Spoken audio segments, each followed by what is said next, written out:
footprints. Yeah. Okay, Yeah.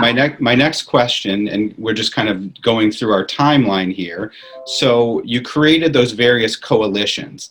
And so my understanding is that at one point, the county commission in Palm Beach County was countywide.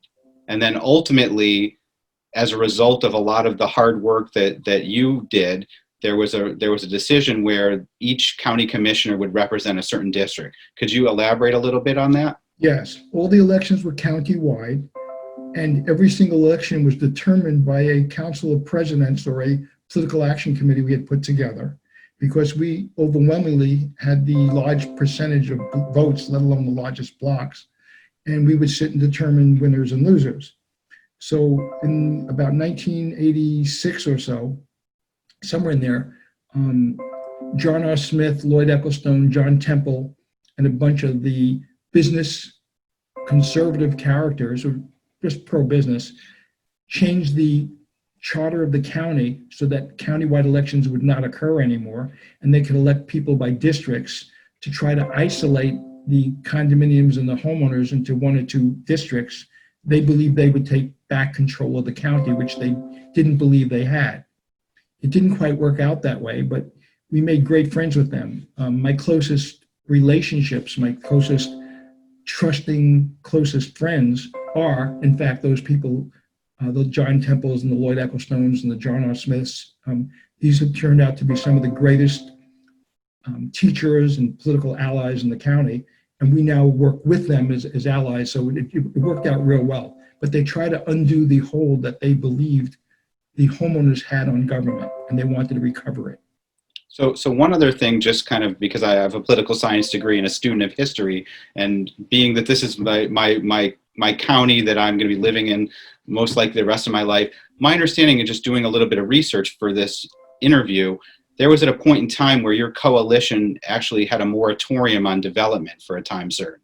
Could Correct. you elaborate a little bit on that?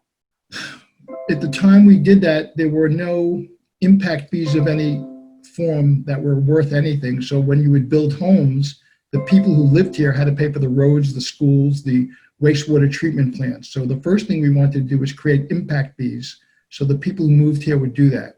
Secondly, there were no traffic performance standards. That means that you could build places where the traffic was unbearable and the developer had no burden on building or widening roads. Third, we had no school impact fees. And it goes on so that the density, the amount of units you could put per acre would be horrible for the use of land. So we wanted to change the entire function of the land use, the way it was being developed, the density. So we created a moratorium and stopped all building and all permits for a very short period of time and spent that time rewriting how development would go forward. Now, in the appearance, and if you look at the articles, and anyone can look that up under archives, and there are lots of them, it will say we did a 6-month moratorium, and moratorium, by the way, means death. That's what the word comes from. But we didn't really create a death because Palm Beach County was the largest growing area in the United States. We were growing at a rate, everybody was moving to Florida, particularly Southeast Florida. We had a backlog of 6 months before a permit could even be looked at. So when people would apply to build, it was 6 months just backlogged.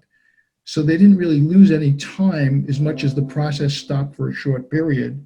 And in that period, we wrote the way it would go forward. And the reason Palm Beach County doesn't look like Broward is because at that time we changed how many units per acre, how an ag reserve would work, what we would accept in height. I mean, we really improved how Palm Beach County came to be. And we stopped it from really being just a runaway pavement of, the paving of South Florida. We believe in Palm Beach County, we drew a line and we think we've held it very well.